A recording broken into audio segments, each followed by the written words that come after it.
El Señor Jesucristo los bendiga, hermanos. Un verdadero privilegio poder estar con ustedes en este comienzo de semana, hoy día martes, en un programa más del Ministerio del Pan Nuestro de Cada Día. Su servidor, el pastor Edilberto Mendoza, junto a la hermosa iglesia Monte de Sion Martorell y en este hermoso ministerio el Pan Nuestro de Cada Día, transmitiéndoles con la ayuda del Señor el mensaje, la palabra de Dios. Y muy contento de estar llevando estos días martes una secuencia acerca de la unicidad de Dios, el monoteísmo cristiano, la enseñanza de un solo Dios. Y para este tremendo mensaje, tremenda exposición, tenemos a nuestro hermano Franklin González. Él se encuentra en Panamá. Hermano Franklin, Dios lo bendiga. Amén, Pastor Mendoza. Bendiciones al 100 por 1 y bendiciones a los hermanos que nos acompañan en esta ocasión y los que nos acompañan en el ciberespacio, así como los que nos verán en diferido. Bendiciones a todos. Amén. Queremos decirles a todos los hermanos que se están conectando y las personas que nos van a ver tal vez por primera vez, que durante unas cuantas semanas atrás hemos estado llevando una serie, una secuencia de enseñanzas con el hermano Franklin González, donde hemos estado hablando lo que la Biblia dice de lo que enseña la Biblia sobre que Dios es uno. Y hemos tenido varios programas, pero quisiera primeramente pedirles por favor que vayan tomando su teléfono, vayan tomando su dispositivo donde está mirando este programa, y queremos pedirles el inmenso favor de que usted tome un momento, solo se gasta un segundo o 3 segundos, copie el link. Estamos en directo estamos por YouTube, por Instagram y Facebook, la plataforma que usted guste, la que usted más desee, pero queremos que usted copie este link porque hay muchas personas que tienen todavía una duda, una confusión, todavía tienen desconocimiento, digámoslo así, de que quién es Dios, cuántos dioses son. Y hemos tratado de responder esta pregunta en base a la palabra de Dios, porque la Biblia enseña que Dios es uno. Así que por favor tome un momento su teléfono, dispositivo, y ayúdenos a compartirlo. También envíenos sus preguntas, envíenos sus comentarios, sus saludos. Si gusta darle me gusta o lo que usted quiera o sienta hacerlo, pues queremos saber que está allí, que está acompañándonos durante todas estas transmisiones. Así que gracias por acompañarnos. Dios le bendiga. Antes de empezar, pues me gustaría que hiciéramos una oración, hermano Franklin, para que Dios bendiga este programa, bendiga la audiencia, que Dios traiga esa inspiración, que alumbre los ojos de nuestro entendimiento para que le sea más claro el poder discernir la palabra de Dios. Hermano Franklin, oremos. Amén, Pastor Mendoza. Apreciados hermanos, les invito a que me acompañen ante el trono de la gracia de nuestro Señor Jesucristo. Primero, para darle las gracias de darnos la oportunidad de compartir todos en comunión esta palabra que le traemos, que te pedimos, Señor, en el poderoso nombre de Jesús, que tomes control de esta transmisión, de este tema, Señor, que sabemos que es muy importante para la doctrina apostólica, la doctrina del único y sabio Dios, Señor, que seas tú, Señor, dirigiendo esta hora, Señor, que seas tú, tu Santo Espíritu, enviando la palabra. Haznos sensible a tu palabra. Abre nuestro entendimiento, Señor. Toca nuestros corazones, Señor. Haznos sensible a esa palabra, Señor. Que sean los hermanos de España y todos los hermanos que nos siguen a través de las redes sociales, que vengan a los pies de tu santo Hijo, el Señor Jesucristo, Señor. Que seas tú, Señor, dirigiendo, que seas tú, Señor, tocando esa fibra, Señor, sensible, y que seamos sensibles a tu palabra y llegar a los pies de Jesucristo para saber cuál es la doctrina real, Señor. Sabemos que hay muchas religiones ahora mismo invadiendo todos nuestros países y dando doctrinas que no son. Diga, Señor, Y te pedimos en el nombre de Jesús Cristo, Señor, que seas tú, Señor, tomando control y envíes ese mensaje, porque esa palabra no volverá vacía a ti, Señor. En el poderoso nombre de Jesús te lo pedimos. Amén, amén. Pastor Mendoza. Amén. Hermanos, una vez más queremos agradecerles a todos ustedes de las diferentes partes que nos están observando, nos están mirando. Por la gracia de Dios, el Pan Nuestro de cada día, el ministerio, el Pan Nuestro de cada día está transmitiendo los días martes y los días jueves y siempre tiene un mensaje bíblico, una enseñanza bíblica es de mucha bendición. Hemos tenido, yo creo que con este va a ser el cuarto programa con el hermano Franklin González. El primer programa que hemos hecho con él, usted lo puede mirar aquí en nuestra programación de Facebook, de YouTube, de Instagram, donde hemos hablado acerca de lo que la Biblia enseña tanto en el Antiguo como en el Nuevo Testamento, de que Dios es uno. Lo hemos visto una y otra vez. Todos los versículos hablan de que solo hay un Dios. La segundo programa que hemos tenido, respondimos a esa pregunta de Génesis 1:26, hagamos al hombre. ¿Por qué Dios dice hagamos? ¿Por qué hablo en plural? Y puede mirarlo aquí en el programa que hemos tenido capítulos atrás. Hace 8 días estuvimos, jueves pasado, estuvimos hablando acerca de las salutaciones y doxología que el Nuevo Testamento emplea cuando habla de el apóstol Pablo, algún apóstol habla acerca de Dios el Padre y su Hijo Jesucristo, donde la gente puede llegar a interpretar que está Dios el Padre, Dios el Hijo o Dios el Espíritu Santo, o sea, una Trinidad. Pero quedó bien explicado con una buena presentación por parte del hermano Franklin. Y sobre todo, pues la Biblia no se contradice, la Biblia es clara y nos explicaron claramente dónde dice lo que significaba esas salutaciones y por qué se hacían.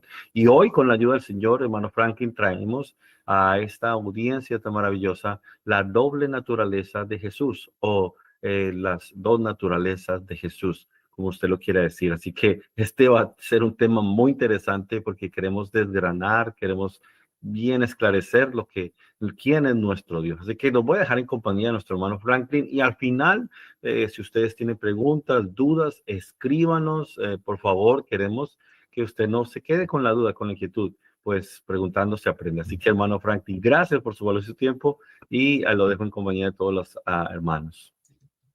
Amén, Pastor Mendoza. Vamos a compartir aquí la pantalla donde tenemos lista la presentación y mientras seteamos acá, amén, ya estamos listos. Bien, bendiciones al 100 por 1. Estoy muy gozoso de estar nuevamente con los hermanos de Barcelona, de Martorell, en Barcelona, España.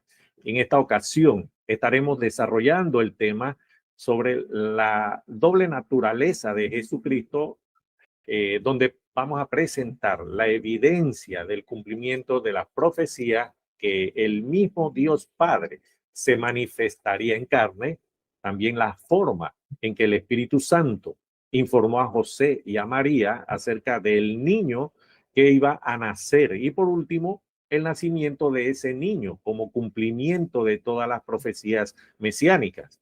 Asimismo, estaremos explicando entonces lo que es la doble naturaleza de nuestro Señor Jesucristo, que es 100% Dios y 100% hombre.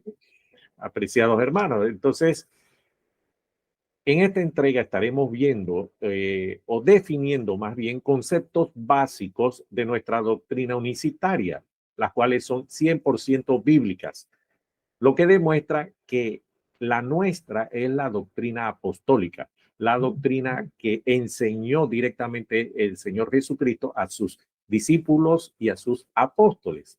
Posteriormente podemos ampliar y profundizar algunos de estos temas, de algunos de estos conceptos, pero por lo pronto hoy solamente vamos a definir muy someramente cada punto, pero eso sí, tocándolos todos para que tengamos el concepto o la idea de la naturaleza doble de nuestro Señor Jesucristo.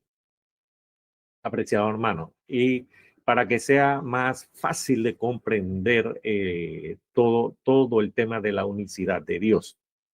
Bien, vamos a ver primero como contexto, vamos a ver las promesas del Mesías Salvador, así como la promesa del mismo Dios, lo que es el Dios Padre, que Él mismo vendría a salvarnos, que vendría a redimirnos de nuestros pecados.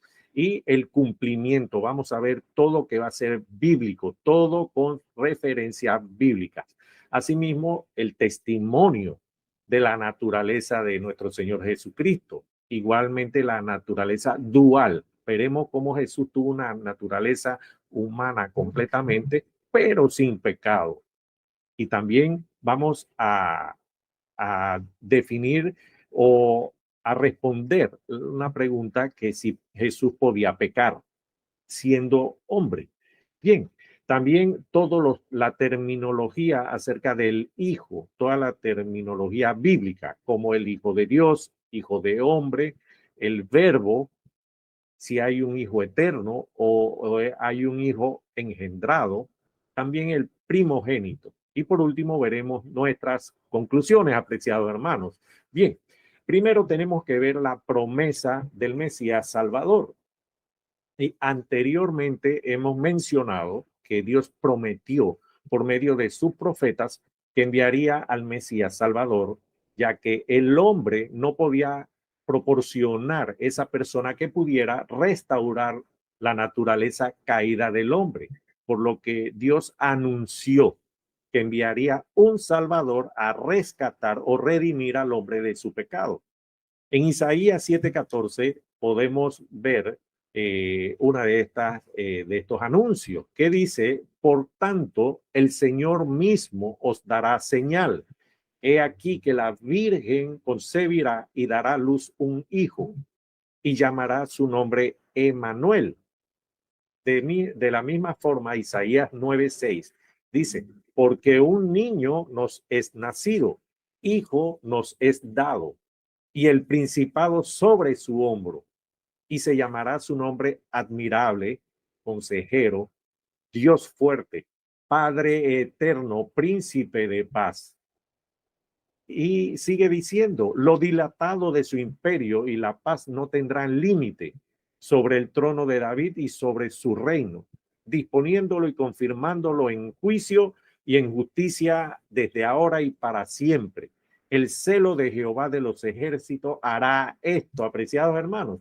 Lo importante o que debemos tener un momento para detenernos a ver, como ya lo comentó el pastor Mendoza, el jueves estuvimos conversando acerca de los saludos y la doxología, que es la exaltación en alabanza hacia el Señor, hacia el Rey de Reyes y Señor de señores, el Todopoderoso. Bien, aquí y también que cuando se habla de la gracia del Señor y el amor de Dios Padre y la comunión del Espíritu Santo, cuando dicen esos y, no quiere decir que se está adicionando personas al escenario. Y en este momento dice: hijo nos es dado y el principado sobre su hombro. Esto quiere decir que se nos va a dar un niño. Será un niño, nos es nacido, hijo nos es dado y el principado sobre su hombro. Él ya venía con el principado, por eso se le dice Rey de Reyes y Señor de Señores, apreciados hermanos. Bien, la promesa de Dios que Él mismo vendría a salvarnos, y luego de anunciar a un Salvador, Dios anuncia que Él mismo vendría a rescatar o a redimir al hombre de su naturaleza caída. Vendría a restaurar esa comunión que tuvo Adán al principio con Él. Y esta declaración es la que no logran comprender los trinitarios, ya que el mismo Dios, el único e indivisible Dios, prometió que Él mismo vendría. Aunque ya Dios había anunciado que vendría un niño, es decir, un ser humano, ¿cierto? Los israelitas, porque los primeros cristianos eran israelitas, ellos o por su fe monoteísta, ellos no comprendieron esas profecías y esperaban al Mashiach ben David, a ese rey que venía a libertarlos de la opresión romana y toda la historia que ya sabemos. Sin embargo, Dios les prometió el Salvador que los iba a redimir del pecado, dándoles una vida eterna, algo que hasta el día de hoy no logran comprender todavía los israelitas, los judíos. Bien, Isaías 35:4 dice, decid a los de corazón apocado, esforzaos, no temáis.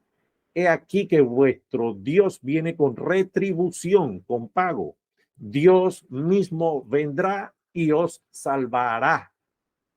Ajá, amén. Dios mismo vendrá y os salvará.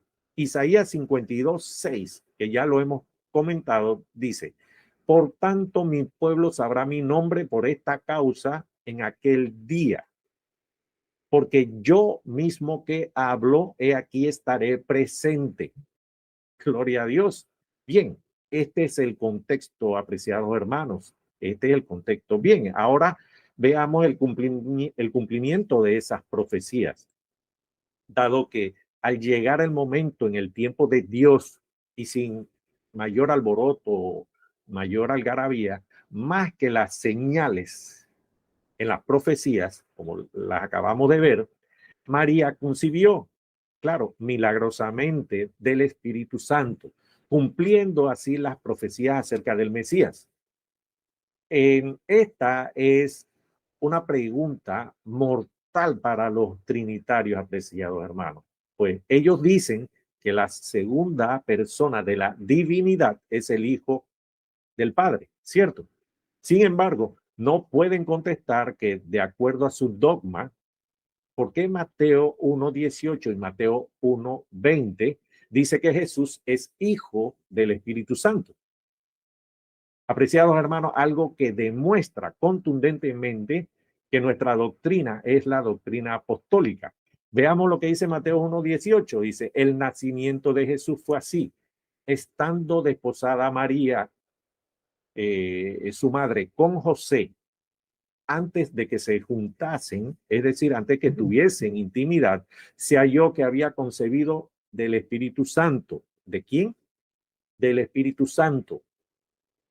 Y Mateo 1:20 dice, y pensando él en esto, es José, preocupado, dice, he aquí un ángel del Señor le apareció en sueños y le dijo, José, hijo de David, no temas recibir a María, tu mujer, porque lo que en ella es engendrado del Espíritu Santo es. Esto es mortal para la Trinidad y hasta el día de hoy no pueden contestarlo coherentemente.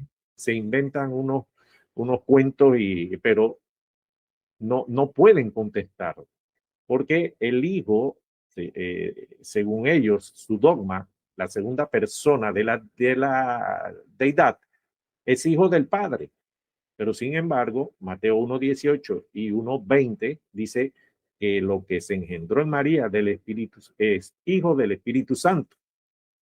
Bien, Gálatas 4:4 dice, pero cuando vino el cumplimiento del tiempo, Dios envió a su Hijo, nacido de mujer y nacido bajo la ley.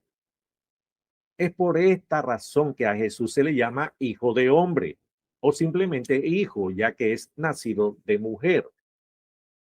Y primera de Timoteo 3:16 dice, e indiscutiblemente grande es el misterio de la piedad.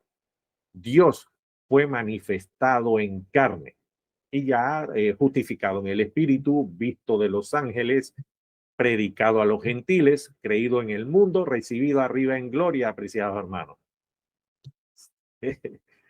Bien, ahora pasemos a ver lo que es la naturaleza dual de nuestro Señor Jesucristo. Luego de determinar el contexto sobre quién y cómo se manifestaría la salvación en un determinado momento, podemos detallar al ser humano que nació de María. Dice Colosenses 2:9, porque en él habita corporalmente toda la plenitud de la deidad, apreciados hermanos. Bien, y de acuerdo al libro La unicidad de Dios del doctor David Bernard, dice que podemos resolver la mayoría de las preguntas acerca de la deidad si comprendemos adecuadamente la naturaleza dual de Jesús. Debemos prestar mucha atención de este momento en adelante para que logremos comprender todos los conceptos acerca de la naturaleza de Jesús. Cuando leemos en una declaración acerca de Jesús, debemos determinar si le describe a Jesús como un hombre o como a Dios. Y además que cuando Jesús habla en las Escrituras, se debe determinar si él habla como hombre o como Dios. Y cuando veamos una descripción de las dos naturalezas respecto a Jesús, no deberíamos pensar en dos personas o en dos dioses, sino que debemos pensar en el espíritu y el cuerpo, que es la carne. A veces es fácil confundirse cuando la Biblia describe a Jesús en estos dos papeles diferentes, especialmente cuando se describe que está actuando en ambos papeles al mismo tiempo. Por ejemplo, él podía estar durmiendo en un momento, en un minuto, en un momento, y al siguiente calmar una tormenta, ¿cierto? Él podía hablar como un hombre y luego como Dios al siguiente momento, al siguiente minuto. Sin embargo, nosotros debemos recordar siempre que Jesús es 100% Dios y no meramente un hombre ungido, como muchos han expresado. Él a la vez, él era totalmente hombre y totalmente Dios.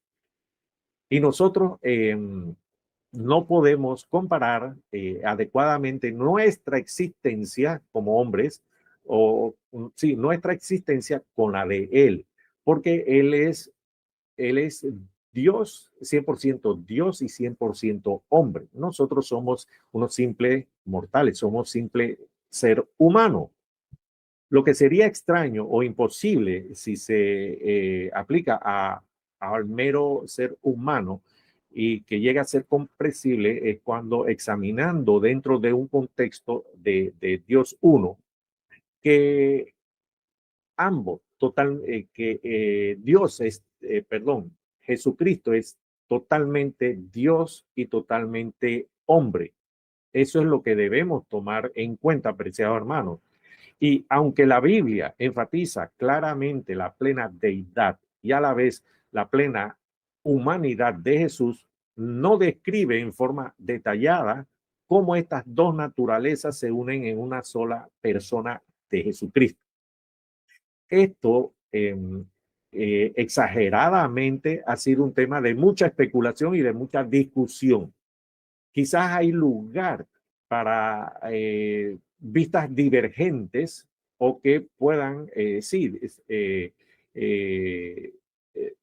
ser divergentes sobre este punto y que ya la Biblia trata directamente, como vamos a ver más adelante. Ahora, hermanos, desde luego, si existe cualquier misterio en cuanto a la deidad de Jesucristo, será determinar claramente cómo Dios se manifestó en carne, como dice 1 Timoteo 3:16, porque dice, e indiscutiblemente grande es el misterio de la deidad, de la piedad, perdón. Dios fue manifestado en carne. Este estudio de la naturaleza o las naturalezas de Cristo se denomina cristología.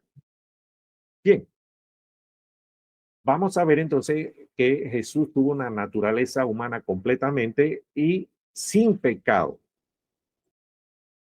Bien, las escrituras enseñan que Jesús tuvo una naturaleza humana completa y una naturaleza divina completa a la vez, pero no podemos separar estas dos naturalezas en su vida terrenal. Y es evidente que Jesús tuvo su voluntad, su mente, su espíritu, su alma y su cuerpo, pero igualmente evidente es que él tuvo la plenitud de la deidad, como dice Colosenses 2:9. Esa plenitud de la deidad fue residente o residió en el cuerpo de Jesucristo. Desde nuestra perspectiva finita, su espíritu humano y su espíritu divino son inseparables.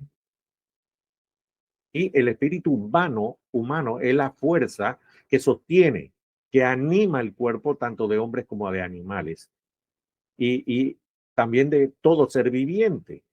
Ese aliento es el espíritu que procede de Dios, tal como dice Génesis 2:7, cuando dice que Dios sopló aliento de vida en el hombre. Esto tiene que ver con el Nefesh y el Neshama, que tal vez en otra ocasión podamos hablar al respecto, pero es muy interesante también. Bien, el espíritu divino podría separarse del cuerpo humano por la muerte, pero su humanidad era más que un cuerpo humano. El cuerpo de Jesús era más que un cuerpo humano y en contraste al ser humano renacido y lleno del espíritu, que es el espíritu de Dios, estaba inseparablemente unido con la humanidad de Jesucristo. Sin el espíritu de Dios habría existido solamente un ser humano. Solamente en estos términos podemos describir y distinguir las dos naturalezas de Jesús. Y sabemos que él actuaba y hablaba desde un papel o del otro. Pero también sabemos que las dos naturalezas no estaban separadas en él, estaban unidas completamente, no se podían separar. Y al decir un ser humano renacido y lleno del espíritu, nos referimos a un ser humano común y corriente como nosotros, o normalmente un pecador que se ha arrepentido, que se ha bautizado en el nombre de Jesús y ha recibido el don del Espíritu Santo. A eso nos referimos cuando hablamos de un ser humano renacido y lleno del Espíritu. Bien, y aunque Jesús tuvo una naturaleza humana completamente, él no tuvo la naturaleza pecaminosa de la humanidad caída, de la nuestra. Sabemos que él ni tuvo la naturaleza pecaminosa, ni cometió ningún hecho pecaminoso, no cometió pecados. Él era sin pecado y no cometió pecado, como dice Hebreo 4:15, porque donde dice, porque no tenemos un sumo sacerdote que no pueda compadecerse de nuestras debilidades, sino que uno que fue tentado en todo según nuestra semejanza, pero sin pecado. Eso también lo explica, se explica en Primera de Pedro 2:22 y Primera de Juan 3:5, ya que él no tuvo un padre humano. Esta es la gran diferencia, apreciados hermanos. Él no heredó la condición pecaminosa, la condición caída nuestra, porque no tiene un padre humano. Él no heredó la naturaleza pecaminosa de Adán, que es la naturaleza caída. Por el contrario, él vino como el segundo Adán, con una naturaleza inocente como la de Adán, como la que Adán tuvo en el principio, como dice Romanos 5:12, dice, por tanto, como el pecado entró en el mundo por un hombre y por el pecado la muerte, así la muerte pasó a todos los hombres por cuanto todos pecaron. También se explica en Primera de Corintios 15:45-49. Jesús tuvo una naturaleza humana completamente, 100% humana, pero sin pecado. De la misma forma, la Biblia indica que Jesús tuvo una voluntad humana, así como también una voluntad divina. Él oró al Padre diciendo, no se haga mi voluntad, sino la tuya. Como dice Lucas 22:42, diciendo, Padre, si quieres, pasa de mí esta copa, pero no se haga mi voluntad, sino la tuya. Asimismo, o de la misma manera, en Juan 6:38 se demuestra la existencia de las dos voluntades. Él vino no para hacer su propia voluntad o la voluntad humana, sino para hacer la voluntad de su Padre, la voluntad divina. Juan 6:38 dice, porque he descendido del cielo no para hacer mi voluntad, sino la voluntad del que me envió. Bien, aquí van a saltar muchas preguntas, sabemos, por lo que dice, he descendido del cielo. Esto lo vamos a tocar más adelante. No es que él ya estaba en el cielo y bajó. No, no, no, no. Vamos a ir explicando poco a poco y ya van a saber cómo Dios desciende, como el Dios Padre. Se encarna al manifestarse en carne en el niño Jesucristo. Bien, Jesús tuvo un alma porque él dijo, mi alma está muy triste hasta la muerte, como dice Mateo 26:38, también en Marcos 14:34, donde dice, y ahora está turbada mi alma, como dice Juan 12:27. Mateo 26:38 dice, entonces Jesús les dijo, mi alma está muy triste hasta la muerte, quedaos aquí y velad conmigo. En su muerte, su alma visitó el infierno, que en griego es el Hades o la sepultura, la tumba. Así como todas las almas hicieron antes del Calvario, como dice Hechos 2:27. La diferencia era que el Espíritu de Dios en Jesús no dejó que su alma permaneciera en el Hades, en la tumba, o la traducción que utilizamos dice en el infierno, dice Hechos 2:27, que dice también que al contrario, él conquistó el infierno. Nuevamente vemos que es el Hades, él conquistó el infierno y la muerte, como dice Apocalipsis 1:18. Bien, la humanidad de Cristo oraba, lloraba, aprendía obediencia y también sufría. La humanidad, la naturaleza divina estaba en control y Dios era fiel a su propio plan. Pero la naturaleza humana tuvo que obtener ayuda del Espíritu Santo y tuvo que aprender la obediencia al plan divino. Y ciertamente todos estos versículos, apreciados hermanos, de la Escritura demuestran que Jesús era totalmente humano, que tenía atributos de la humanidad, menos la naturaleza caída o la naturaleza pecaminosa. No heredó pecado alguno y no cometió pecado tampoco. Jesús no heredó la naturaleza pecaminosa del hombre, porque fue concebido por el Espíritu Santo, como vimos en la profecía, y no por un padre terrenal o humano, lo que creó una naturaleza única y sin pecado. Jesucristo es único, porque no heredó la naturaleza pecaminosa. Y también debemos recordar que la naturaleza pecaminosa se transmite a través de un linaje paterno, por lo que la intervención divina en la concepción de Jesús evitó la herencia de esta condición caída. ¿Cierto?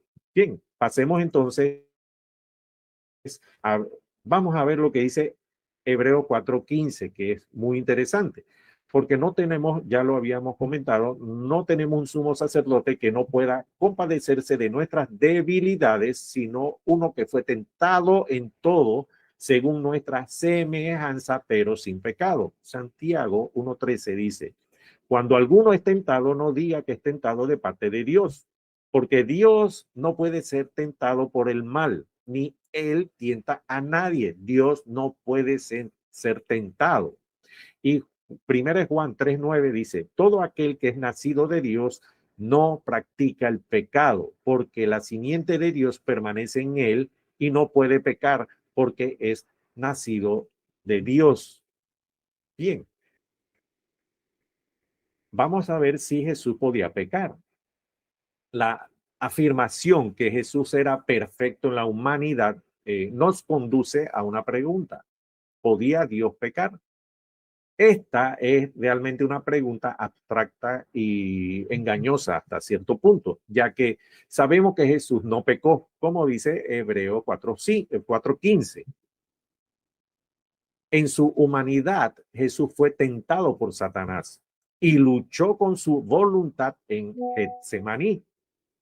Jesús fue tentado también eh, por el maligno, y aunque él no tenía la naturaleza caída o pecaminosa, él tenía la misma naturaleza inocente y sin pecado de Adán.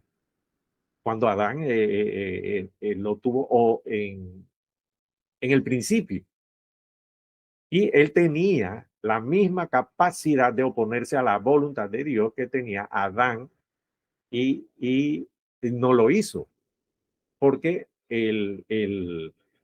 la voluntad divina tenía control en Jesús, porque él era 100% Dios y 100% hombre. Bien. Dice Mateo 4:1, dice, entonces Jesús fue llevado por el Espíritu al desierto para ser tentado por el diablo. Bien. Dice que él experimentó exactamente el sentir del hombre cuando es tentado y cuando lucha. Él fue tentado, pero no pecó. Bien, y es seguro que la parte divina de Jesús no podía pecar y no podía ni siquiera ser tentado a pecar, como dice Santiago 1:13, como ya lo vimos. Su naturaleza humana siempre se sometía voluntariamente a la naturaleza divina y que no podía pecar. Entonces, en un sentido práctico, Jesucristo, considerado como la combinación de la humanidad y divinidad que en él estaba, no podía pecar. El espíritu siempre estaba en control y la humanidad fue controlada por el espíritu. Por eso no cometió pecado. Y ya que Jesús, como Dios, no puede pecar, significa esto que las tentaciones eran sin sentido. Claro que no, ya que Jesús era también totalmente humano y capaz de sentir la lucha y la atracción de la tentación. Pero él venció esa tentación y no como Dios en sí mismo, sino como un humano, con todo el poder de Dios a su disposición. Y él ahora sabe exactamente la experiencia, cómo nos sentimos nosotros cuando somos tentados. Bien, entonces, ¿por qué tentó Satanás a Jesús? Aparentemente, él no supo que Jesús era inevitablemente o inevitablemente saldría victorioso de esa tentación, y no comprendía en ese entonces el misterio pleno de Dios en la carne, o la manifestación en carne de Dios. Quizás él pensó, Satanás pensó que había derrotado el plan de Dios mediante la crucifixión, pero al contrario, simplemente la cumplió. Y es también probable que el Espíritu de Dios permitió que Satanás tentara a Jesús para que Jesús pudiera sentir la tentación como nosotros la sentimos. Y nos dice la Escritura que el Espíritu de Dios lo condujo al desierto para ser tentado, como vimos y como dice Lucas 4:1 también. Entonces, podemos concluir que la naturaleza humana de Jesús podía ser y fue tentada. Sin embargo, ya que la naturaleza divina estaba en control, Jesús no pecó y creemos que él tenía la naturaleza humana completa. Él experimentó exactamente el sentir del hombre cuando es tentado y cuando lucha en esas tentaciones. Y la naturaleza humana de Jesús era igual a la nuestra en ese momento, en todo menos en el asunto del pecado original o de la naturaleza caída. Él fue tentado en todo como nosotros, pero el Espíritu de Dios siempre estaba en control. El hecho más pertinente para nosotros es que él fue tentado, pero no pecó. Entonces, veamos ahora lo que es la terminología, el Hijo en la terminología bíblica. y debemos integrar la naturaleza doble de Cristo a la naturaleza de la terminología bíblica. El término Padre se refiere a Dios mismo. En otras palabras, hermanos, Dios en toda su deidad, toda su plenitud. Y cuando hablamos del Espíritu eterno de Dios, queremos decir que es el Dios mismo, el Dios Padre. Entonces, Dios Padre es una frase perfectamente aceptable y bíblica que podemos usar para Dios, como dice Tito 1:4. Sin embargo, la Biblia no usa ni una sola vez el término Dios Hijo. Esto es muy importante. Se puede utilizar Hijo de Dios, pero nunca se debe decir Dios Hijo, porque estaríamos hablando de otro Dios. Tito 1:4 dice, a Tito, verdadero hijo en la común fe, gracia, misericordia y paz de Dios Padre y del Señor Jesucristo nuestro Salvador. Esto ya lo explicamos en el programa anterior de los saludos y la doxología, que dice el Dios Padre, de Dios Padre y del Señor Jesucristo. Esto está hablando de una sola persona, no de dos, apreciados hermanos. Bien, este no es un término correcto porque el Hijo de Dios se refiere a la humanidad de Jesucristo. Y la Biblia define al Hijo de Dios como el niño nacido de María, no como el Espíritu eterno de Dios, como dice Lucas 1:35, que dice, respondiendo el ángel le dijo, el Espíritu Santo vendrá sobre ti, el poder del Altísimo te cubrirá con su sombra, por lo cual también el santo ser que nacerá será llamado Hijo de Dios. Bien, Hijo de Dios puede referirse solamente a la naturaleza humana o puede referirse a Dios manifestado en carne. En otras palabras, es la deidad en la naturaleza humana. Muy importante que tengamos este concepto claro, apreciados hermanos. Y aquí el ángel le explica a María que el Espíritu Santo vendrá sobre ti y el poder del Altísimo te cubrirá con su sombra, por lo cual también el santo ser que nacerá en futuro, nacerá a futuro, será a futuro también, será llamado Hijo de Dios. Esto lo vamos a ver un poco más adelante. Bien, sin embargo, Hijo de Dios nunca significa solamente el espíritu incorpóreo de Dios. Nunca podemos usar correctamente el término hijo aparte de la humanidad de Jesucristo. Los términos hijo de Dios, hijo de hombre o hijo solamente son apropiados y son bíblicos. Sin embargo, el término Dios hijo no es apropiado, eso no es bíblico, porque eso iguala al hijo solamente con la deidad, con Dios, y entonces no concuerda con las escrituras. El Hijo de Dios no es una persona aparte de la deidad o aparte de Dios Padre, sino que es una expresión física del Dios único, porque Dios se manifestó en carne, el mismo Dios, como dice 1 Timoteo 3:16. Bien, el Hijo es la imagen del Dios invisible, como dice Colosenses 1:13-15, y la imagen misma de su sustancia, como dice Hebreo 1:2-3. Colosenses 1:15 dice, Él es la imagen del Dios invisible, el primogénito de toda creación. Y en Hebreo dice, en estos postreros días nos ha hablado por el Hijo, a quien constituyó heredero de todo y por quien asimismo hizo el universo, el cual, siendo el resplandor de su gloria y la imagen misma de su sustancia, y quien sustenta todas las cosas con la palabra de su poder, habiendo efectuado la purificación de nuestros pecados por medio de sí mismo, se sentó a la diestra de la majestad en las alturas. Así es, el hombre no podía ver al Dios invisible, de hecho no lo podemos ver. Entonces Dios hizo una semejanza exacta de sí mismo en, en, en carne, en cuerpo. Él imprimió su misma naturaleza en un cuerpo. Vino él mismo en carne para que el hombre pudiera verle y conocerle.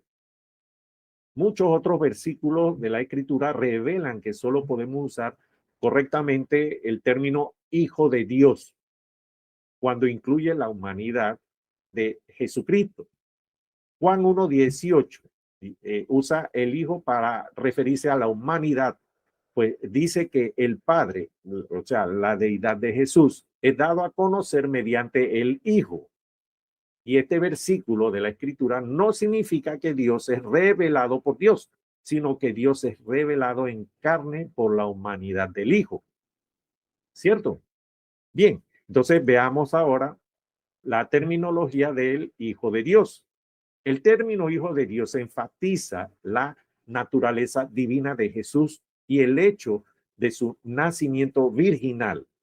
Él es Hijo de Dios porque fue concebido por el Espíritu Santo o por el Espíritu de Dios, constituyéndole a Dios literalmente como su Padre, como dice Lucas 1:35. Ya lo acabamos de ver. Dice, respondiendo el ángel le dijo, el Espíritu Santo vendrá sobre ti y el poder del Altísimo te cubrirá con su sombra, por lo cual también el santo ser que nacerá será llamado Hijo de Dios. Ese es el término correcto, Hijo de Dios. Bien, cuando Pedro confesó que Jesús era el Cristo, el Hijo del Dios viviente, él reconoció el papel mesiánico y la deidad de Jesucristo, como dice Mateo 16:16, que dice, respondiendo Simón Pedro, dijo, tú eres el Cristo, el Hijo del Dios viviente. Amén. Los judíos entendieron lo que Jesús quiso decir cuando él se llamó el Hijo de Dios y cuando él llamó a Dios su Padre, porque intentaron matarle por hacerse Dios, como dice Juan 5:18 y Juan 10:33. Y el título Hijo de Dios reconoce la humanidad mientras atrae la atención a la deidad de Jesús. Ese fue el asunto con los fariseos. Bien, y esto significa que Dios se ha manifestado en carne. Así es, apreciado hermano. Bien, Jesús es el Hijo de Dios en un sentido que no se puede igualar, pues Jesús es el Hijo unigénito, es el único Hijo engendrado, es el monogenés, es decir, el primero sin posibilidad a un segundo, mucho menos a un tercero. ¿Cierto? Bien, Juan 3:16 dice, porque de tal manera amó Dios al mundo que ha dado a su unigénito para que todo aquel que en él cree no se pierda, mas tenga vida eterna. Ese unigénito, esa palabra es monogenes, mono de uno, y genes es engendrado, viene de genética, el único hijo, el unigénito. Así es. Bien, el hijo, la otra terminología es hijo del hombre. El término hijo del hombre atrae la atención primeramente a la humanidad de Jesús y que implica que él es una prole de la humanidad, o sea, un linaje, es un hijo o descendiente de alguien. Eso es lo que es la prole de la humanidad. Y el Antiguo Testamento usa esta frase muchas veces en referencia a la humanidad. Y por ejemplo, los siguientes versículos de la Escritura la usan significando la humanidad en general, no a la humanidad de Cristo. Y que refiriéndose a cualquier hombre sin identificación específica. Como Salmo 146:3, Isaías 51:12, Jeremías 49:18. Sin embargo, el Salmo 8:4 tiene un significado básico que se refiere proféticamente al Mesías, o es un salmo mesiánico, lo que le llamamos salmo mesiánico, que anuncia al Mesías. como lo demuestra Hebreos 2, 6 y 7. Salmos 8, 4 dice, digo, ¿qué es el hombre para que tengas de él memoria y el hijo del hombre para que lo visites? Ya se estaba anunciando quién es el hombre para que lo recuerdes y el hijo del hombre para que lo visites. Ya se estaba, esta es otra profecía que estaba anunciando que seríamos visitados o estaríamos viendo al Mesías o al mismo Dios manifestado en carne. Apreciado hermano, entonces el término hijo de hombre también se refiere muchas veces a un hombre en particular, especialmente en Ezequiel, donde especifica el profeta Ezequiel 2.1, Ezequiel 6.8 o Daniel 8.17 también se refiere a un hombre en específico.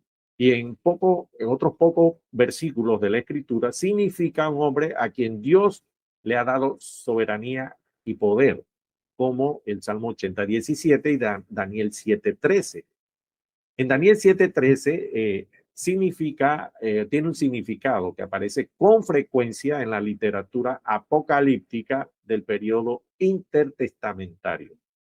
Y Jesús se aplicó el término hijo de hombre a sí mismo muchas veces. Y en la mayoría de las instancias lo utilizó como un sinónimo de un yo o como un título que enfatizaba su humanidad.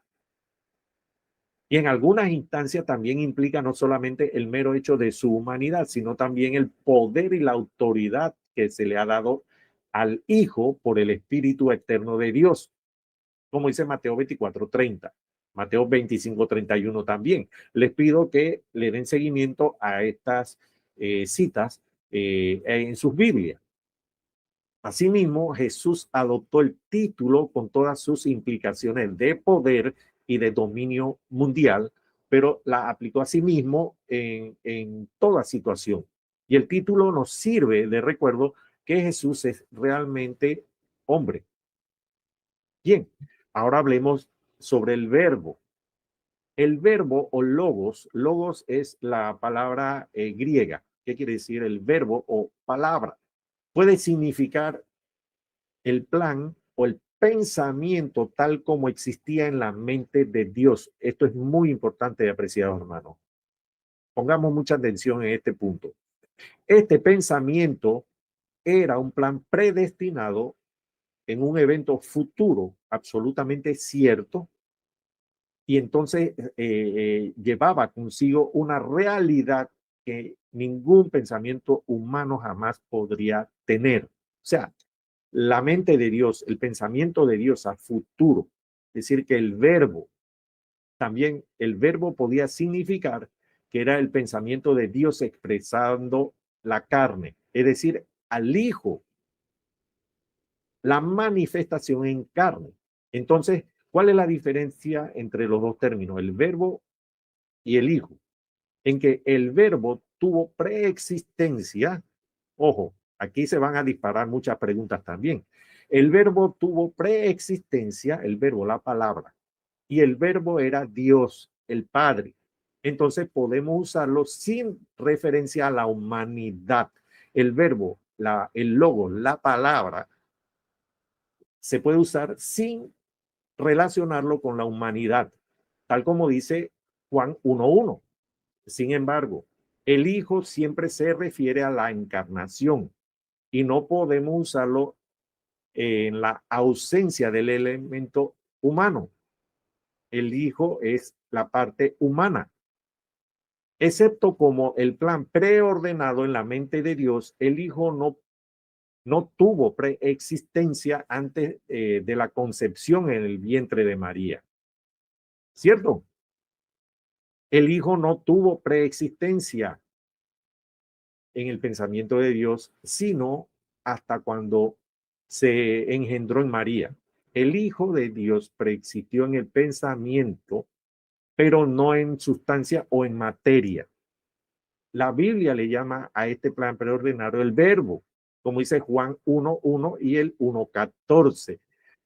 Bien, veamos lo que dice Juan 1:1.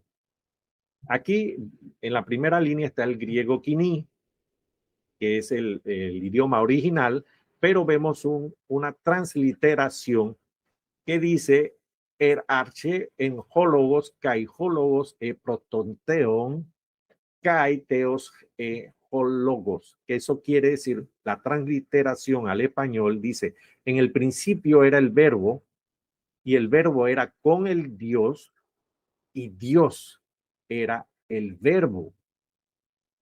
Eso es lo importante, dice, y Dios era el verbo, el logos, la palabra. Nuestra traducción de la Biblia dice, en el principio era el verbo y el verbo era con Dios y el verbo era Dios. Ahí trae otra connotación que a través del tiempo manipularon esta traducción, que eso también lo podríamos conversar en otra ocasión, y hacen ver que el verbo para los trinitarios es la segunda persona de la deidad, y decir que esa segunda persona era Dios, porque según ellos, el Dios trino es un solo Dios en tres personas. Pero eso estamos demostrando programa a programa, como hemos venido demostrando, que Dios es uno solamente, no dos ni tres. Y Juan 1:1 dice que Dios era el verbo. Bien, ahora, ¿hay un hijo eterno o un hijo engendrado?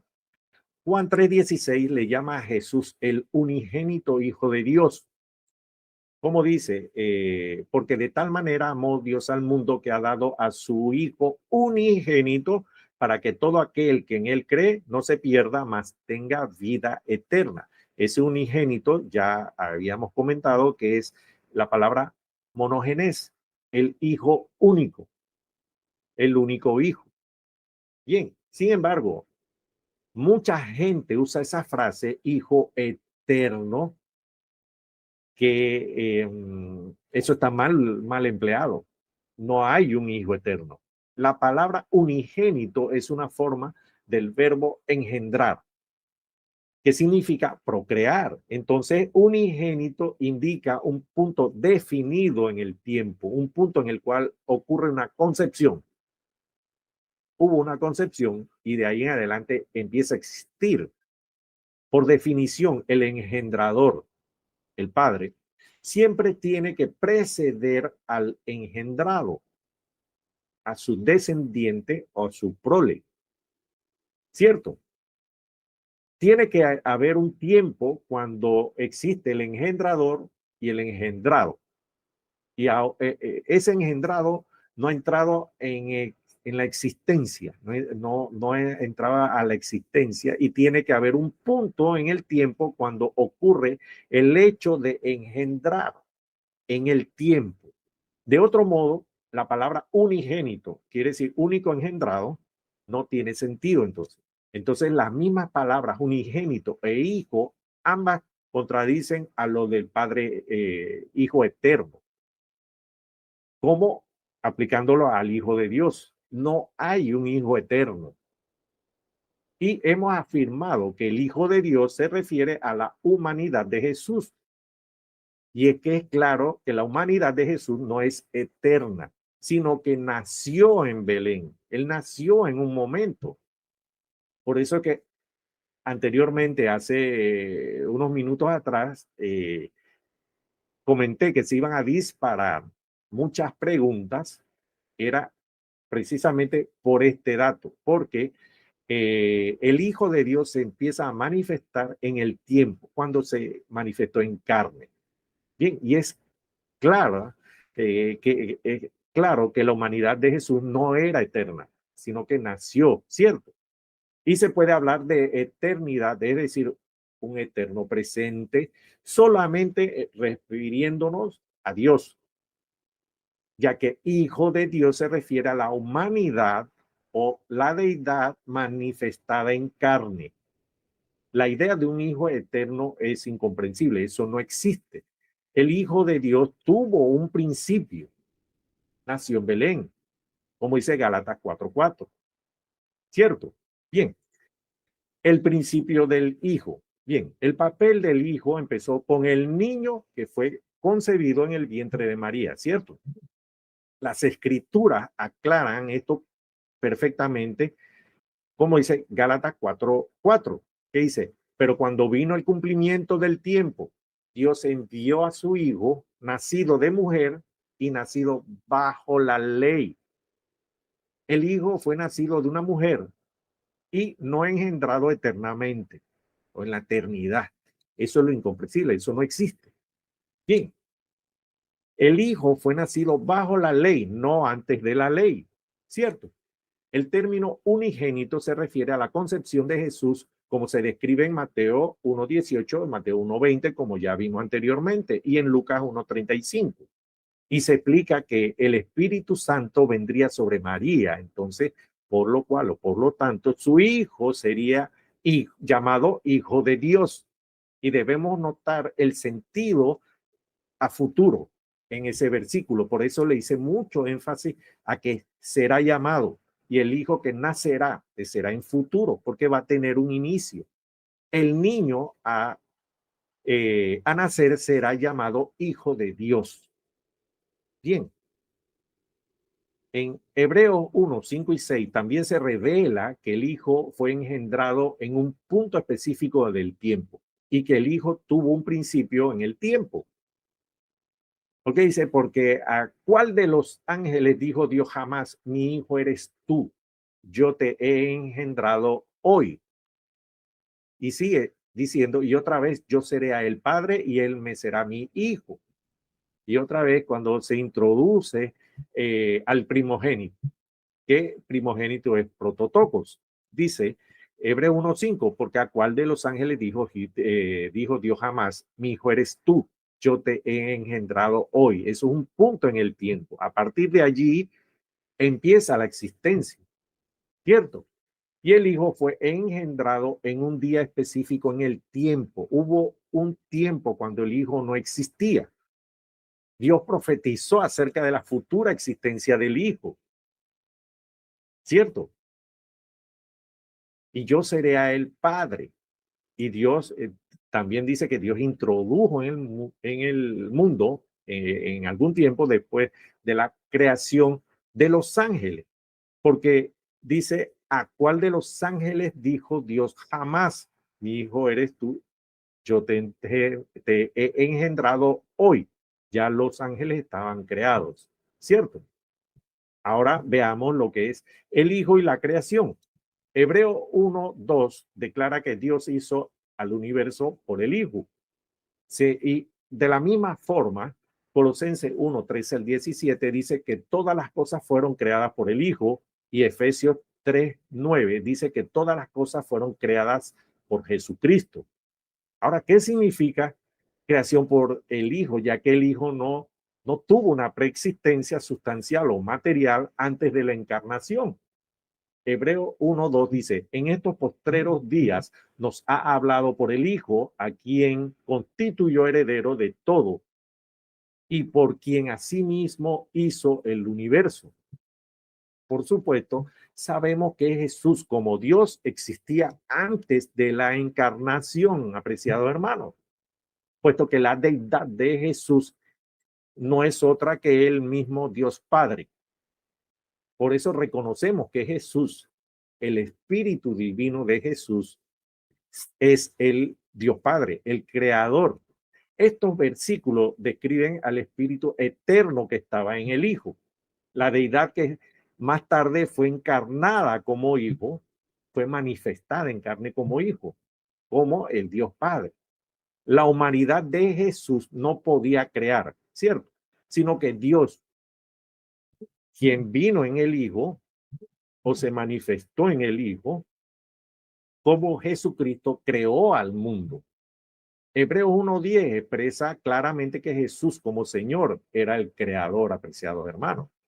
Y sabemos que Dios no vive en el tiempo ni es limitado por el tiempo como lo somos nosotros. Él conoce con certeza el futuro y puede predestinar un plan con certeza.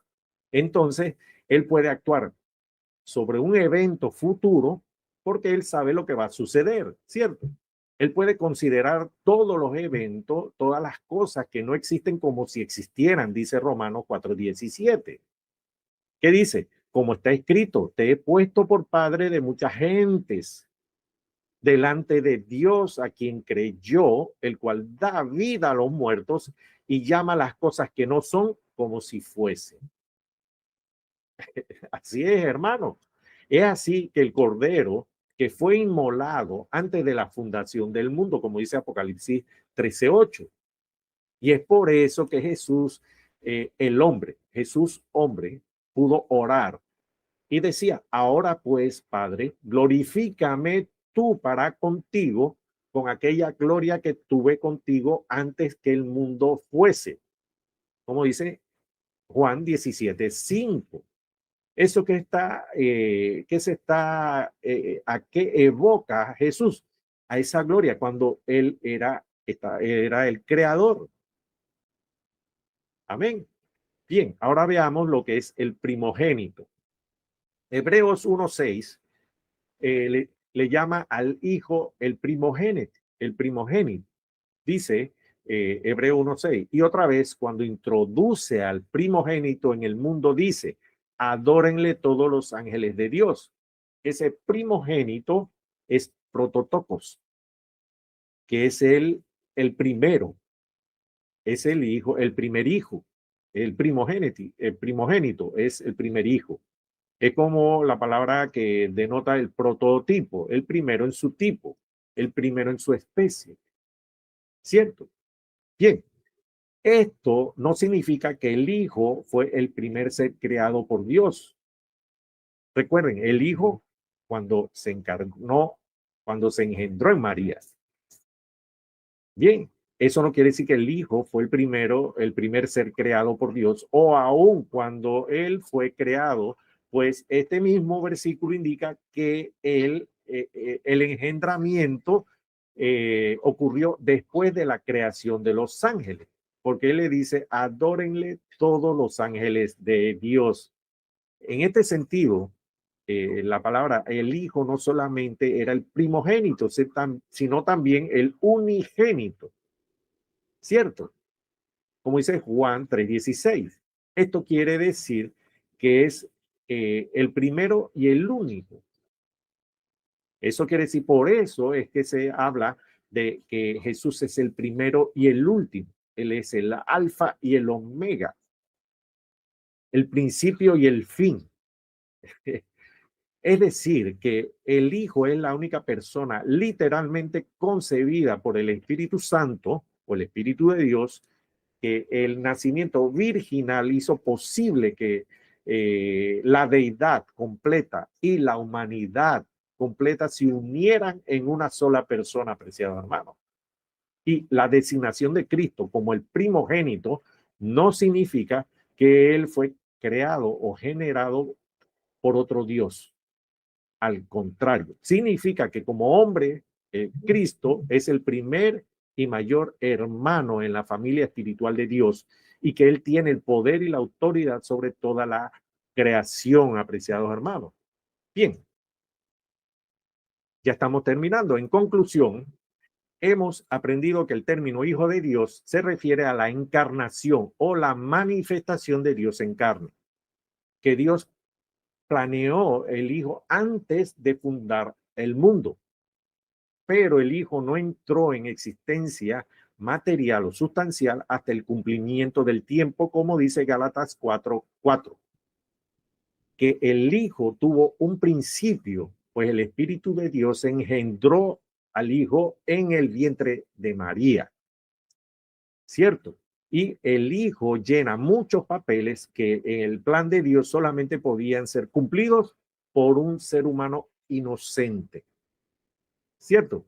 Y por supuesto, el propósito fundamental del Hijo es proveer los medios de salvación para la humanidad caída, apreciado hermano. Entonces, tiene también tres cosas acerca del uso del término Hijo de Dios. Uno, no podemos usarlo aparte de la humanidad de Cristo. pues la palabra siempre se refiere a la carne o al Espíritu de Dios en carne o a la manifestación de Dios en carne. 2, que el Hijo siempre se usa en referencia al tiempo, pues el papel del Hijo tuvo un principio cuando se encarnó o se engendró en el vientre de María. Y 3, como Dios, Jesús tuvo toda la potestad, pero el Hijo era limitado en poder. Jesús era ambos, era Dios y hombre a la vez. Y el único Jehová del Dios del Antiguo Testamento es el gran creador del universo. Él se humilló en forma de hombre para que el hombre pudiera verle, entenderle y comunicarse con él. Apreciados hermanos, hasta aquí nuestra enseñanza para el día de hoy. Espero sea de bendición y les haya gustado. Apreciado Pastor Mendoza, hasta aquí nuestra enseñanza. Amén.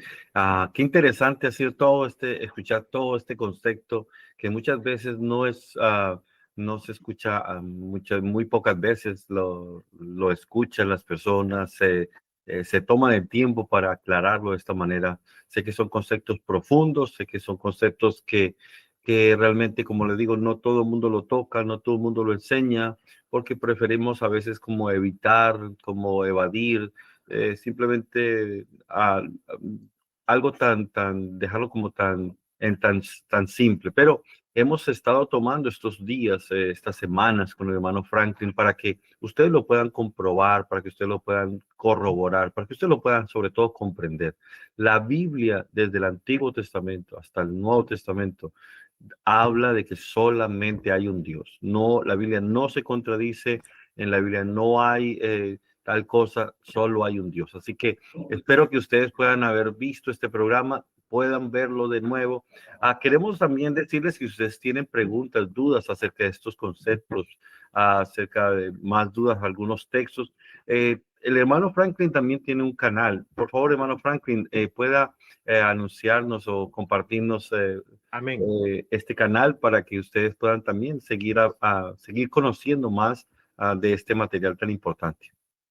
Amén, pastor. Tenemos un canal que se llama Kairos 507, donde exponemos la doctrina unicitaria y exponemos todo este tipo de enseñanza. Los invitamos a que nos visiten, se suscriban al canal y sigamos entonces consumiendo este contenido.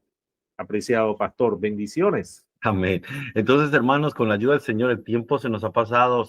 Mire, créanme que no son conceptos que se pueden tal vez desglosar como en 10 minutos, 15 minutos. No, realmente hay que tomarse un tiempo. Son cosas que son profundas, son cosas que son importantísimas, pero esperamos que en este poco tiempo por lo menos haya quedado algo en su corazón, en su mente, y que le aclare esas dudas, despeje esas inquietudes, y así usted pueda entender que la Biblia habla de un solo Dios. Nuestro Dios uno es, gloria al Señor. Y también, hermanos, queremos decirles desde ya que para dentro de 8 días vamos a tener un último programa acerca de este segmento, de este tema que estamos tocando, y es una explicación de Mateo 28:19. ¿Qué dice Mateo 28:19? Dice, por tanto, id y haced discípulos a todas las naciones, bautizándolos en el nombre del Padre y del Hijo y del Espíritu Santo. Entonces, vamos a explicar ese texto con el hermano Franklin y vamos a aprender muchísimas cosas de qué es lo que quiso decir Jesús en ese texto, qué fue lo que los apóstoles aplicaron. Bueno, eso va a estar tremendo. ¿Por qué? Porque si hay algo que nos salva es el nombre de Jesús y el nuevo nacimiento. Nosotros no solamente seremos salvos por una aceptación como Cristo Jesús como nuestro único y Dios Salvador, una oración, sino que nosotros tenemos que experimentar un nuevo nacimiento por medio del arrepentimiento, por medio del bautismo en agua y por medio de la recepción o recibir el don del Espíritu Santo. Así que no se vaya a perder dentro de 8 días, si Dios nos da vida, aquí este programa con el hermano Franklin. Hermano Franklin, muchas gracias por su valioso tiempo. Amén, amén, pastor, con mucho gusto. Ya le comenté las veces que necesite, con mucho gusto los acompañamos. Amén. Vamos a hacer una oración, hermano Franklin. Vamos a orar por nuestra audiencia. Que Dios bendiga a nuestros hermanos, amigos. Si alguna persona no tiene dónde congregar, si está por el área aquí de Martorell, en Barcelona, venga, visítenos, escríbanos, le daremos la dirección o la encuentra en el perfil de Facebook. Si está en alguna otra ciudad de España o en alguna parte del mundo y nos está siguiendo, nos escuchó, pues queremos decirle, escríbanos de igual manera. Y con la ayuda de Dios vamos a encontrar una iglesia de sana doctrina donde usted pueda ir con toda su familia. Hermano Franklin, vamos a orar dando gracias a Dios. Amén, amén, pastor. Apreciados hermanos, les animo y les invito a que me acompañen ante el gran trono de nuestro Señor Jesucristo. Primero, a darle las gracias por esta hora, este momento que hemos compartido su palabra, sus enseñanzas, su doctrina. Y le pedimos en el nombre de Jesús, Señor, que esta palabra pueda germinar en el corazón de cada quien que escuche, y que sabemos que en este momento que se están desbocando, por decirlo en una palabra coloquial, todas las religiones dando falsas doctrinas, que seas tú, Señor, clarificando y explicándole a todas esas personas que andan en busca de una iglesia donde congregarse. Señor, tócalas y tráelas, que nos contacten aquí a través del pastor Mendoza para orientarlos hacia alguna iglesia, y si se quieren congregar en la iglesia Monte de Sion, bienvenidos sean. También oramos en esta hora, Señor, que para que todo aquel que tenga alguna necesidad en esta hora, Señor, que seas tú proveyendo, que seas tú abriendo puertas, Señor, que seas tú guiando a esas personas a un mejor futuro, que toque sus corazones y les hagas entender que hay esperanza en ti, en tu palabra, Señor. Que todo aquel que esté pasando un momento de quebranto de salud, que tenga algún familiar, que le des los reconfortes y que los levantes de esa enfermedad, Señor, y los traigas a tus pies y demuestre que tú eres el Rey de Reyes, Señor, de señores. Apreciados hermanos, te lo pedimos en el nombre de Jesús. Ahora te pedimos, Señor, despídenos de este lugar más, no de tu presencia, Señor, y tráenos una vez más con una alabanza en los labios para ti, Señor, para glorificarte, porque solamente tú eres el digno de toda la alabanza, toda la gloria, toda la honra, todo el poderío, todo el señorío, toda la majestuosidad sean para ti, Señor. Te lo pedimos en el poderoso nombre de Jesús. Apreciado pastor, Dios me lo bendiga a todos y a los hermanos en España y a todos los hermanos que nos siguen en el ciberespacio. Bendiciones. Hermanos, Dios los bendiga. Un abrazo, cuídense mucho, que el Señor los guarde grandemente. Hasta la próxima, hasta el jueves. Dios los bendiga.